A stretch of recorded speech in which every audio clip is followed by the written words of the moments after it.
नखरे वाले मेरे इसे आना फोनটা নিয়ে কেউ পালিয়ে জানা রে দুজন মিলে ঝগড়া করি সারাক্ষণ আমাদের ব্লগটার নাম হচ্ছে ভালো ব্লগ আজকে আজকে কি আজকে আমার বউর বার্থডে হ্যাপি বার্থডে আর আজকে আর কি আছে সরস্বতী পুজো আছে 5 বছর বাদে বাদে এই দিনটা মানে একই দিনে পড়ে বার্থডে সরস্বতী পুজো এটা এইভাবে আমার লাইফে প্রথমবার করলো তাই আমার লাইফে প্রথমবার করলো আমার তো 5 বছর হয়নি আবার 5 বছর বাদে মানে বুঝবে না কারণ 5 বছর তো আমাদের হয়নি তাই এরকম দিন হয়নি তো এবার পেলাম এরপরে আবার পাবো কবে 5 বছর বাদে গিয়ে সেটাই এই যে আমি আর এই দুজন মিলে ঝগড়া করি সারাক্ষণ এটা বলার জন্য ব্লগ করলে ব্লগ করছে এখানে খাবো খাচ্ছি বলে এই যে খাচ্ছি এই যে আমাদের এখন আলু ছাড়াচ্ছে ওই যে আলু ছাড়াচ্ছে দেখলে ওই আলুটা ছাড়ানোর পর ওটা কাবলি হবে আলু মাখা হবে মানে আলু কাবলি বলে এইভাবে আবার ধরলে কেন এইভাবে ধরে আচ্ছা এইভাবে ধরবো ব্লগ করছি তো আচ্ছা আমরা এটাকে ব্লগ করছি এই যে আলু কাটছে না না কি ভালো ব্লগ করবো আসলে ভালো ব্লগ কি তুমি কিছু কথা বলবে তো ভালো ব্লগ করবো আমাদের ব্লগটার নাম হচ্ছে ভালো ব্লগ আজকে ঠিক আছে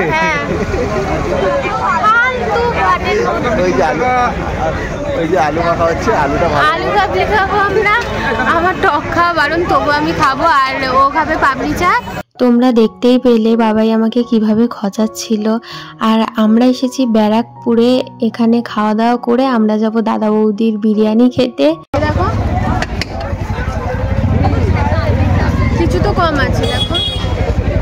কি কম কি আছে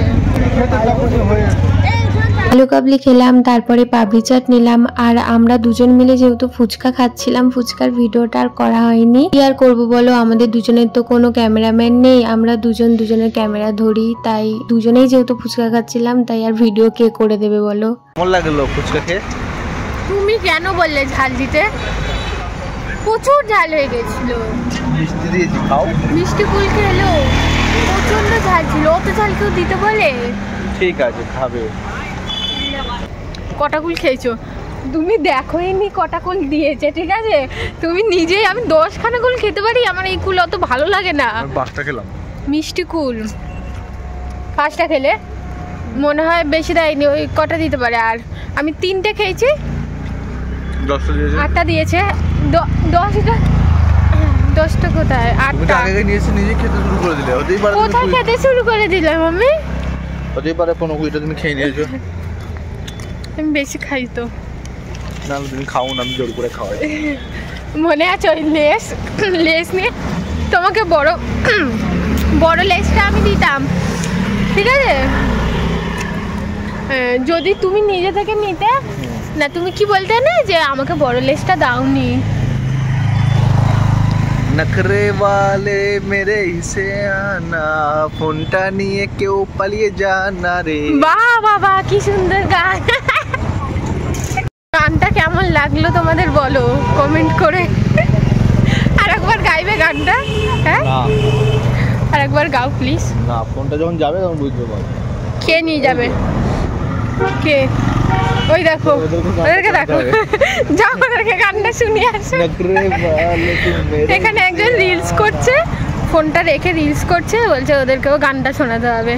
যাও ওদেরকে শুনিয়ে আসো তাহলে ভালো হবে ওরা ভালো বলবে তোমাকে এখন আমরা হেঁটে হেঁটে যাব অনেক দিন বাদে ব্যারাকপুরে এলাম দাদা বৌদির বিরিয়ানি খাওয়ার জন্য এসেছি এখন হেঁটে হেঁটে পুরো দাদা বৌদি বিরিয়ানির দোকান অবধি যাব যেতে পারবে অতটা হ্যাঁ হ্যাঁ তো ঠিক আছে তোমরা দেখতে থাকো আমরা কতটা যাই হেঁটে হেঁটে আর আসতে পারিনি টোটো করে এলাম আর আমরা 2 প্লেট মটন বিরিয়ানি নিয়েছিলাম কিন্তু খেতে পারছিলাম না একদম কারণ আমরা বাইরে থেকে এত কিছু খেতে খেতে এসেছি যে আমাদের পেট ভর্তি হয়ে গেছিল তাও আমরা 2 প্লেট মটন বিরিয়ানি নিয়েছি তারপরে আর শেষে খেতে পারছিলাম না দুজনেই আর এখানে এসে আমি ঠিকঠাক করে ব্লগটা করতে পারছিলাম না কারণ গান চলছিল কপিরাইট পড়ে যাবে বলে তারপরে আমরা নিয়েছিলাম ভার্জিন মোজিটো, যেটা আমি একাই খেয়েছিলাম। খাওয়া দাওয়া করার পর আমাদের পেট পুরো ডাম হয়ে গেছিল, তাই আমরা ওখান থেকে লঞ্চ ঘাট অব্দি 30 মিনিট ধরে হেঁটে হেঁটে এসেছি। তুমি বলো, আমি আর পাচ্ছি না বলতে, পুরো হাঁপিয়ে গেছি। আমরা বলেছিলাম হেঁটে হেঁটে যাব, কিন্তু হেঁটে হেঁটে যেতে পারিনি, কিন্তু হেঁটে হেঁটে এসেছি, কারণ পুরো পেট ফুলে ডাম হয়ে গেছে আমাদের, এত খেয়েছি। এই যে পেট দেখো, আমার পেট দেখো। না, খাওয়ার থেকে বেশি ফেলেছি। পেট দেখো, পেট দেখো। ওখান থেকে আসতে আমাদের 30 মিনিট লেগেছে না? 30 মিনিট না, এখনো টাইম আছে। হ্যাঁ, ওই তো আর 8 মিনিটে পৌঁছে যাবো। ঠিক আছে, মোট 30 মিনিটই লাগবে যেতে। I love you. চলো, তোমাদের সাথে একেবারে ধুবড়িঘাটে গিয়ে দেখা হচ্ছে। ধুবড়িঘাট কোথায়? তাহলে বাড়ি গিয়ে দেখা হচ্ছে। বাড়ি ঘুরতে হবে না আর? ঠিক আছে, আচ্ছা ঘুরতে যাবো, টাটা। বাড়ি গিয়ে না, এরপরে দেখা হচ্ছে তোমাদের সাথে। দেখো কোথায় দেখা হয়।